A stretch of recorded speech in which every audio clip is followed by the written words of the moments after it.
There must have been a lot of people there in Haifa at the time of this event. How many National Spiritual Assemblies are there all around the world? Well, at the time of the election, there were 175. I understand that there's 2 more now. Were all of the National Spiritual Assemblies represented?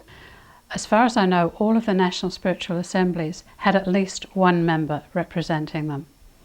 But there was one national community that was not able to send anybody, because at the moment it's not allowed to have a National Spiritual Assembly because of the rules of the country, not the rules of the Baha'i community.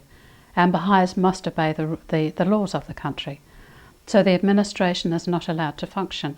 And that country is Iran, or Persia.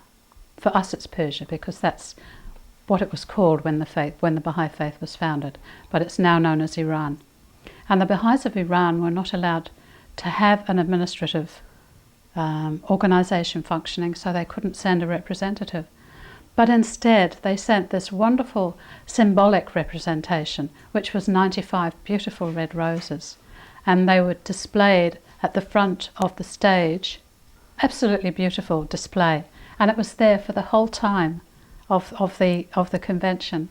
So it was a reminder for every one of us of these Baha'is who were just unable to be there, but they were there in spirit with their roses. And all of us were constantly thinking of them, I think.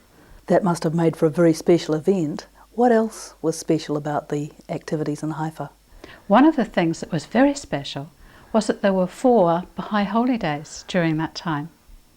And this was absolutely unique. 2 of them were birthdays. The Baha'i faith has twin founders. There's the Bab, who was the forerunner, a little bit like John the Baptist was to Christ, and Baha'u'llah, who was the founder of the Baha'i faith. And in our calendar, in the Gregorian calendar, their birthdays are in different months. But in the calendar of the time when they were born, their birthdays were just 1 day apart. And it happened to fall that way this year when we were in Haifa. And this also happens during a very special festival of the Baha'is, and there were 2 holy days of that festival as well. It sounds like a really happy combination of circumstances. Were there any special commemorations to mark the holy days? The birthday of the Bab, you know, the shrine of the Bab, I think most people who have seen any pictures about the Baha'i faith must have seen this beautiful, beautiful shrine on Mount Carmel with a golden dome.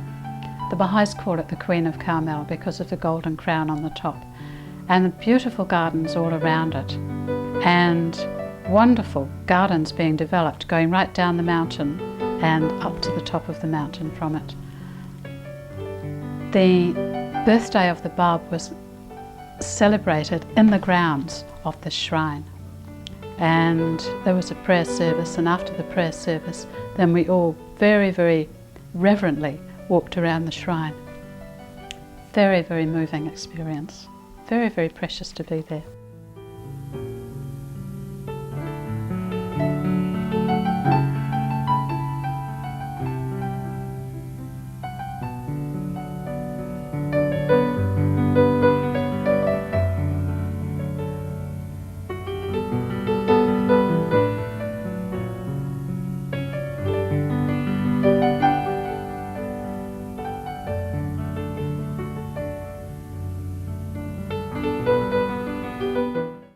What about the birthday celebrations for Baha'u'llah? How was that celebrated? Well, again, that was celebrated at his shrine, and his shrine is across the bay from Haifa. When you're on the mountain and you're standing by the shrine of the Bab, if you look right out across the bay, then you can see the prison city of Akka, where Baha'u'llah was a prisoner, and then just past there, there is the resting place of Baha'u'llah in a place called Baha'í. And we went to Baha'í for his birthday.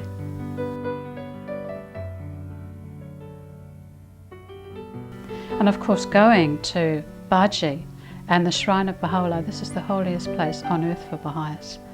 Very, very moving, just so moving. And they had the chairs set in the grounds around the shrine of Baha'u'llah, and we're all looking at the shrine facing towards the shrine of Baha'u'llah. And the weather was perfect. And the birds were singing in the trees. It was just magical.